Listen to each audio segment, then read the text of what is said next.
I arrived just as the music shifted from string quartet to something lighter, jazzier, the kind of transition that meant the real party had begun. I straightened my jacket, smoothed the hem of my dress, and stepped through the doors with the smallest breath held in my chest. The room was warm with light and clinking glass, white tablecloths, polished silver, champagne flutes rising in toasts. For a moment, I smiled. I'd imagined this for years, Micah's wedding. I'd even ironed cloth napkins the night before, out of habit. Though I knew they had a caterer, I walked toward the front, scanning the seating chart displayed on a gold easel. I looked for my name, then looked again. It wasn't there. A young hostess with a clipboard noticed me hesitating. She stepped up quickly. Are you with the vendor staff, or I blinked at her. She fumbled, glanced at her list. Oh, Micah Givens's mother. Her voice dropped. There's an overflow chair by the kitchen. This way. Ma'am. I didn't move. My feet felt nailed to the floor, but then I saw him, Micah, across the room in a suit that didn't quite fit right in the shoulders, laughing with his new in-laws. The woman beside him whispered something into his ear, then looked straight at me. Micah followed her gaze. His expression faltered for a second. Then he walked toward me. The room quieted. Mom, he said, you weren't supposed to come. My mouth opened, but nothing came out. He glanced around, made sure people were watching, then said it louder. You don't belong here. I heard a muffled laugh from behind me, the kind that doesn't hide at all. My fingers found the edge of my purse. Inside, the envelope, the check, the words I'd written in the card for the start of your new life. Micah turned and walked away. I followed the hostess. The folding chair was cold. I sat, smoothed my dress again, tried to breathe through it. But my hands wouldn't stop shaking, not from anger. Not yet. From the realization that I had nowhere to set the card down. I hadn't expected a spotlight. Just a moment, maybe a smile from Micah, a nod from his bride. I thought if I stayed out of the way, if I didn't make noise, I could still be part of it. All week, I had kept my hands busy. I ironed napkins I'd been saving in a cedar box for years, cream-colored linen, soft with age. I tied them in ribbon, tucked a note on top. For the meals you'll build together. The dress I wore had taken me 3 days to choose something simple, something new. Respectful. I wasn't part of the seating plan, the rehearsal dinner, the bridal brunch. Still, I believed showing up quietly was a kind of love too. A way of saying, I see you growing, and I'll stand nearby. At the reception, people moved past me without glancing. The folding chair near the kitchen stayed empty whenever I stepped away. It wasn't really a seat, just a placeholder. When I walked back from the restroom, a woman in a silk shawl waved a glass at me. Excuse me, could you top this off Chardonnay if they still have it chilled? I opened my mouth, then closed it. She didn't wait for an answer, just handed me the glass and turned back to her table. A few others had done the same. One man asked where the restroom was. Another said, Is there any more ice for the bar? No one asked my name.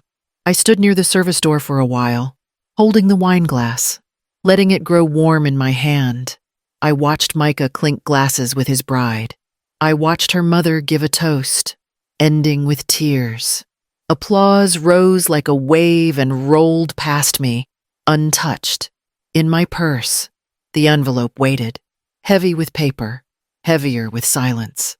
I placed the wine glass on an empty tray and stepped outside. The chill hit sharp under the porch lights. I didn't know where to go, but I knew I couldn't walk back in the same way. Not now. Not after what I'd just heard near the cake table. I hadn't meant to stand so close. I only wanted a moment to collect myself somewhere out of the way, where no one would hand me a glass or ask if I knew where the forks were.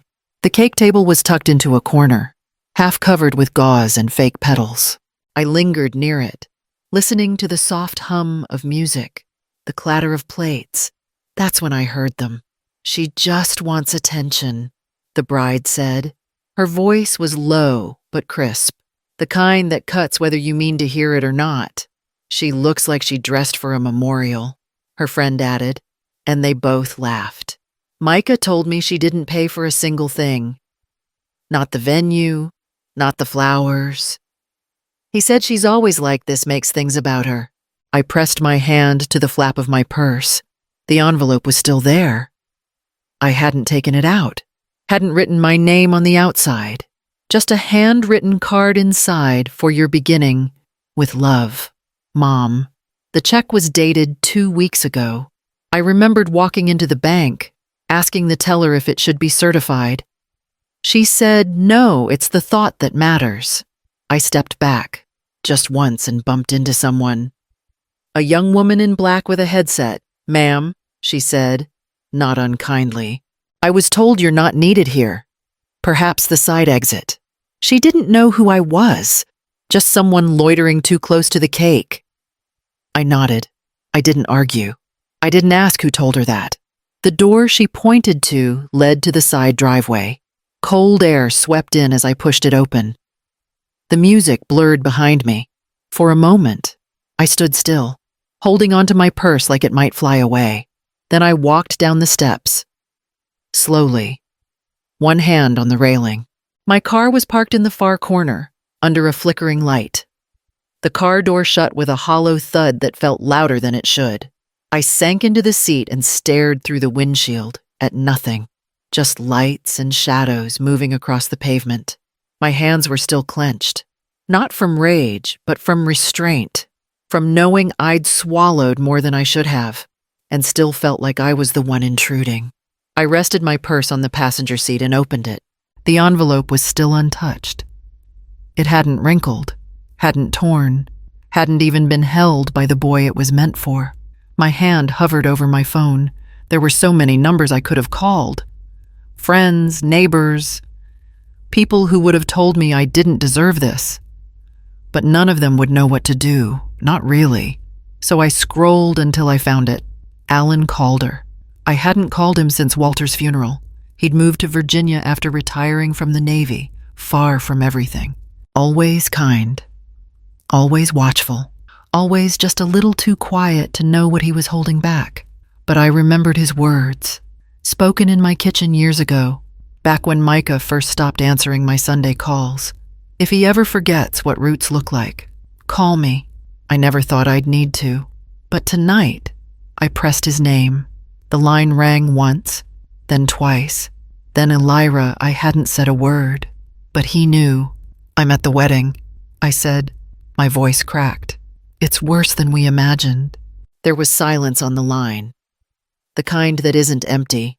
"Where are you now?" he asked. "Parking lot. Side exit. Folding chair by the kitchen, if that tells you anything." "Stay there," he said. "I'll be there in 20 minutes. "You're in Virginia." "I'm in Raleigh, visiting an old friend. 2 exits out." I closed my eyes.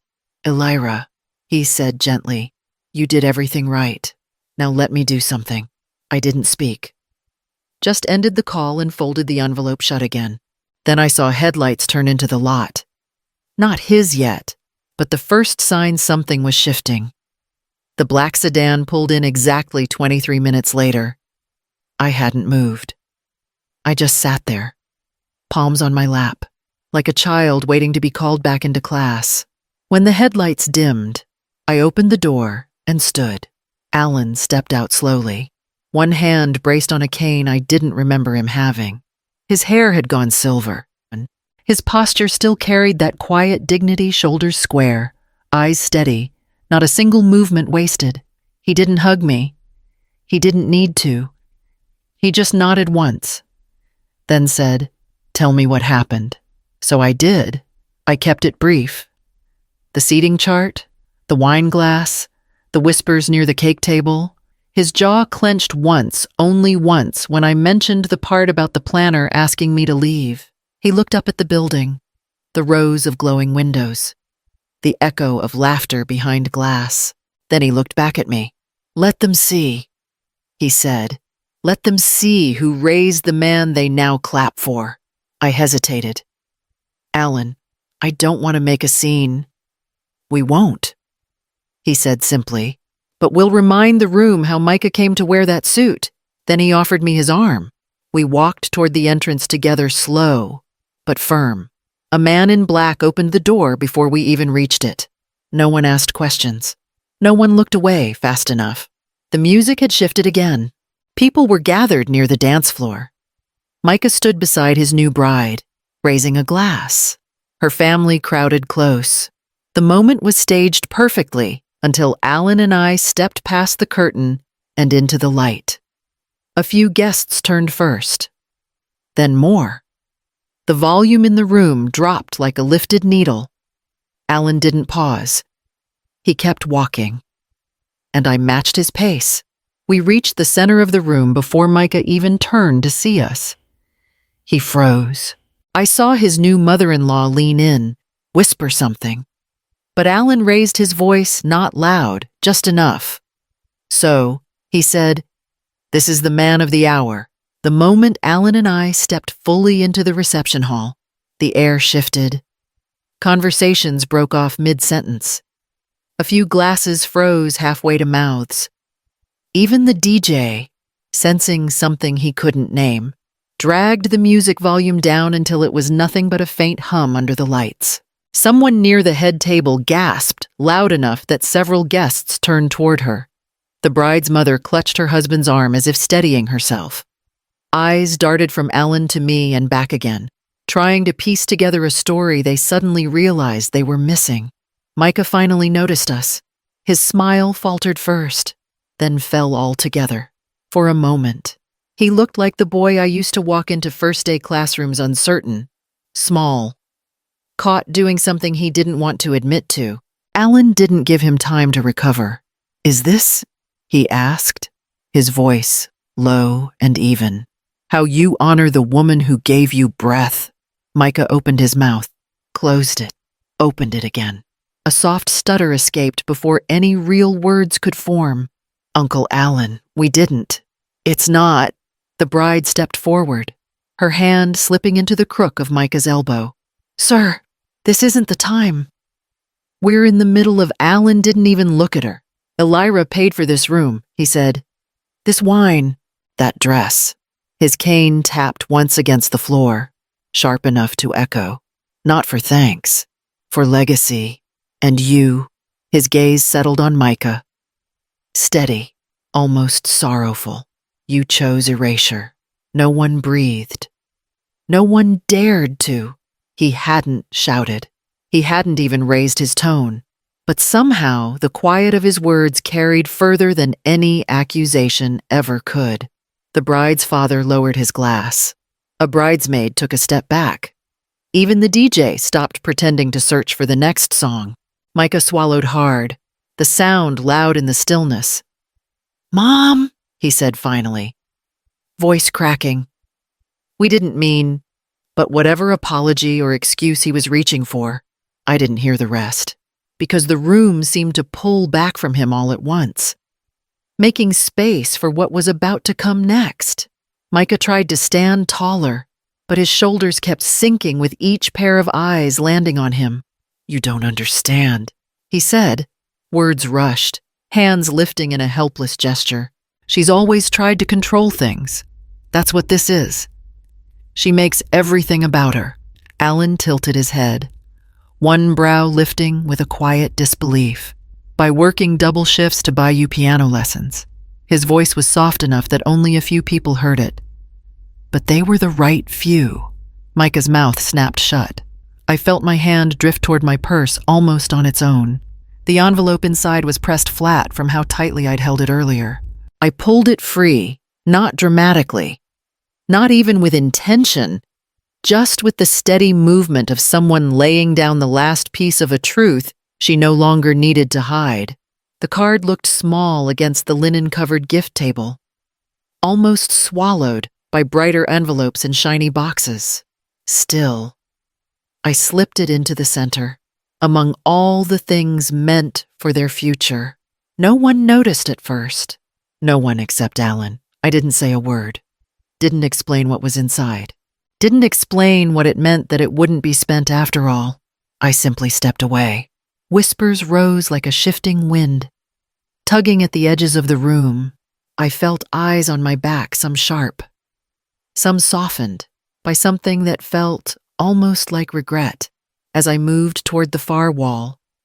Careful not to draw attention, but unable to disappear completely, a woman stepped into my path. Mrs. Rourke, Micah's fourth-grade teacher, older now, but unmistakable. Elira, she murmured. I didn't know. She didn't finish. She didn't have to. A neighbor approached too. A man who used to help Micah fix his bike after school. He gave me a small nod. Quiet, but full of something I hadn't felt in hours recognition. I kept walking, past them, toward the back of the room where the lights dimmed and the music tentatively began again, and by the time I reached the corridor leading to the side exit, I knew the envelope on that table would remain unopened. Weeks passed before I heard anything from Micah. Not a call, just a message that arrived on a gray morning while I was watering the plants on my porch. A single paragraph, careful and vague. Mom, we noticed an envelope at the wedding. If it was from you, we just want you to know we appreciate the gesture. But things were hectic that night. We'll figure things out. Hope you're well. No mention of what happened. No apology. No acknowledgement of the scene, the words, the humiliation. Just pride wrapped in politeness. As if the surface tone could erase everything beneath it. I didn't reply. I didn't need to. Days later, my bank statement arrived with the check still listed as unused, undisturbed, unwanted. The photos appeared online next. Albums carefully curated by the photographer, tagged and reshared by relatives who loved anything with fairy lights and floral arches. I scrolled through them, not to hurt myself, but to understand the truth. It was there, in every frame. Micah's smile stretched too wide. The bride's hand clutched his arm a little too tightly. The bridal party, stiff in the background. Even the parents' group shot carried something uneasy, like everyone was trying to stand upright on uneven ground. And in the comments, beneath all the congratulatory wishes, real questions bubbled through. Who was the man in the dark suit near the entrance? Why did the groom look shocked in photo 27? Is that Micah's mom leaving behind the curtain? Something feels off. Was there family drama within a day? The bride turned off commenting. Shortly after, the entire album vanished and was replaced with a smaller collection, cropped, edited, polished. But the internet had already held on to the first drafts. People had seen enough to notice the cracks. I set my phone down and folded the check back into its envelope before placing it in a drawer I seldom used. Then I stepped outside, letting the late afternoon air settle around me as I considered the invitations I had started writing for my own Sunday dinners. By spring, the silence no longer hurt. It simply became part of the air I breathed. No messages. No updates, just the quiet space left by a son who'd turned away. So I made space for something else. It started with one invitation to Mara, the college student who lived 2 doors down. Her mother told me she was homesick and tired of cafeteria meals. Then came Jalen, the new mail carrier, polite, always on time, and quiet until I asked about his mother one day, and he told me she'd passed in January. After that, he lingered a little longer by my gate. I reached out to Sandra next, someone I hadn't seen in a decade. We used to work at the same clinic, trading lunch breaks and stories. She'd moved across town, and I had let time do what it always does, stretch until it snaps. The table was secondhand oak, worn, and left outside someone's garage with a paper sign that read free. I refinished it myself, smoothing the splinters, sanding each leg until it stood steady. I bought mismatched chairs from thrift shops, washed every cushion, and placed them around it like they'd always belonged together. There was no centerpiece, no name cards, just grilled squash with rosemary and olive oil, a bowl of peach cobbler, and pitchers of iced tea sweating onto linen napkins. No speeches, no toasts, just conversation. Real, winding, human. We talked about books, music, where to find the best peaches in the county. Sandra told a story about a patient who once tried to flirt with her during an x-ray. Mara shared a poem she'd written. Jalen said it was the first time he'd laughed in weeks. I didn't mention Micah. No one asked. That night, as the last plate was stacked in the sink and the chairs sat empty again, I stood at the doorway and looked back at the table I'd built, not from money, not from legacy, but from the quiet decision to stop waiting for permission. A year to the day. The morning air felt thinner, the light slower somehow, like the world knew what this date had meant and what it no longer held over me. I drove out to Walter's grave just after dawn. No flowers, just a small envelope in my coat pocket, sealed with a piece of string. I knelt beside the stone, brushed away a few fallen pine needles, and tucked the card at its base. You'd be proud of the silence I've built. There was nothing else to say. Not long after, Allan called. We spoke briefly, the way people do when words aren't necessary to feel close. He asked about the garden, if the tomatoes had finally taken, if the squirrels were still beating me to the strawberries. They were. Neither of us mentioned the wedding, or the photos, or the absence that followed. It didn't need repeating. We'd lived it, and we'd moved on from it in different ways.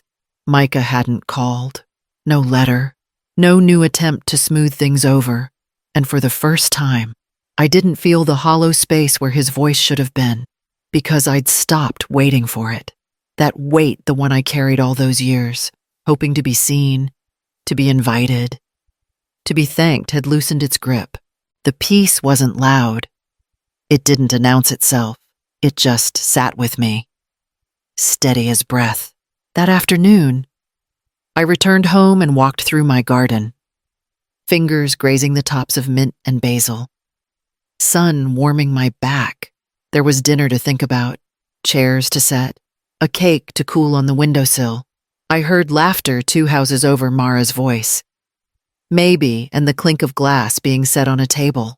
Inside. The table waited again. Clean. Simple. Ready. There were no place cards, no speeches. Just room and light and the quiet that stayed.